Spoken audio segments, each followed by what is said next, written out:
Yo, what is up, guys? It's Pedro here. So the Washington Commanders just drafted Kentucky running back Chris Rodriguez in the 6th round. So we're going to be breaking it down and what his role will be on the Commanders. So if you guys are new, make sure to subscribe, hit that like button and the notification bell. All those things take 1 second. It's free and it helps out a ton. Also check out Man to Sleep, link in the description. All right, so they drafted a running back late in the draft, and that is what we expected. I said, I think they should do it, or not necessarily they should, but I think it would be a solid idea depending on what they did earlier, and they do. They draft, Chris Rodriguez, 5'11", 217 pounds, was projected right around in this range, and the Commanders are able to take him. Again, 5'11". Dane Brugler had him as the 178th ranked prospect in the draft. He got him in the mid-ish 6th round pick, and he was projected again round 6, round 5 by some people. So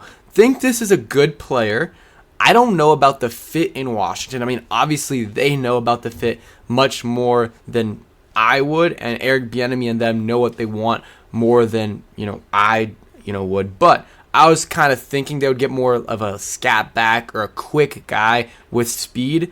And, he has some speed, but he's more of a bruiser. Watch some of the highlights, and he is very, very strong and, gets people off of him. Like, usually he'll get, touched right away, and then he'll just break a few tackles. The breakaway speed isn't amazing. He did have a couple nice carries that I saw where he, ran by some people. But for the most part, he's a bruiser, and I'll read the description right here. Rodriguez is a role-specific runner and unproven as a blocker/pass catcher, but he's a bruising ball carrier with outstanding vision and toughness. He projects as a change-of-pace power back who gets better as the game goes on. So, again, nothing wrong with this type of player. I just think that is a very similar description to what we have in Brian Robinson. And Brian Robinson is good, but again, I would think you want kind of different types of backs and, but the thing is also, if Brian Robinson does get hurt, and hopefully it doesn't happen, knock on wood, you'll have Chris Rodriguez who can come in and replace him and be obviously not as good as him,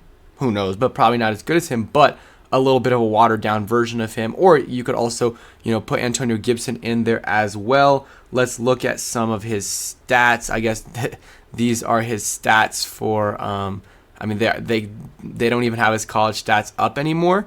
But let's see, I think they have him up here so we can just go ahead and look at it. So he played in 46 games with 19 starts at Kentucky from 2018 to 2022, had close to 4,000 rushing yards and 32 rushing touchdowns, third most rushing yards in Wildcats history, recorded a school record 20 games with at least 100 yards, so very consistent, and earned third team All-SEC honors and was elected one of 7 team captains in 2022. We know Ron Rivera loves his leadership, so I'm going to go ahead and look up Chris Rodriguez stats, and then we can, maybe actually look at the advanced stuff and the, yards per carry and everything.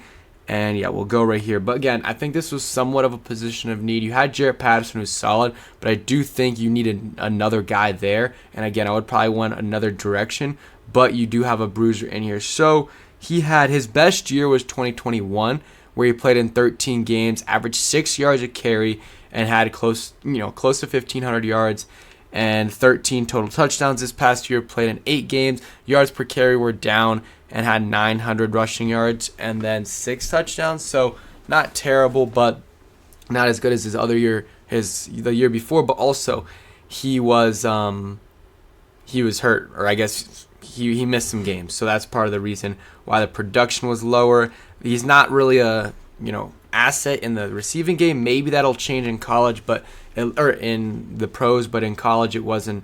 He wasn't much of a receiving factor, but again, that can change. Some guys don't do it at all in college, but are able to do it in the pros. Kind of like Brian Robinson, still hasn't unlocked all of it, but I think he has the chance to be a solid pass-catching back. Not as good as Gibson, but he definitely has a shot. So, my opinion, I don't know. The position I'm fine with, again, would have rather gotten to like a quicker guy with more speed, explosiveness to add to this group, but this Chris Rodriguez guy can be a good replacement if Brian Robinson goes down, and maybe will be able to be a little bit of a bruiser and get you a yard or two when you really need to. Maybe a Peyton Barber type player that we had, 20 2019, 2020, those 2 years.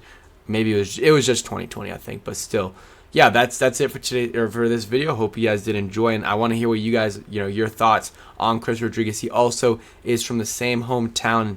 Can't remember the name of the city, but in Atlanta or in Georgia as Antonio Gibson. So just interesting right there. Both running backs, both from the same city in Georgia. They probably know each other or know of each other, which is a good thing as well. So they're going to be connected, and they have similar uniforms in college as well. So excited to see what Chris Rodriguez can do. Seems like a good guy, and I think he'll be a good player for the Commanders. So that's it, and peace.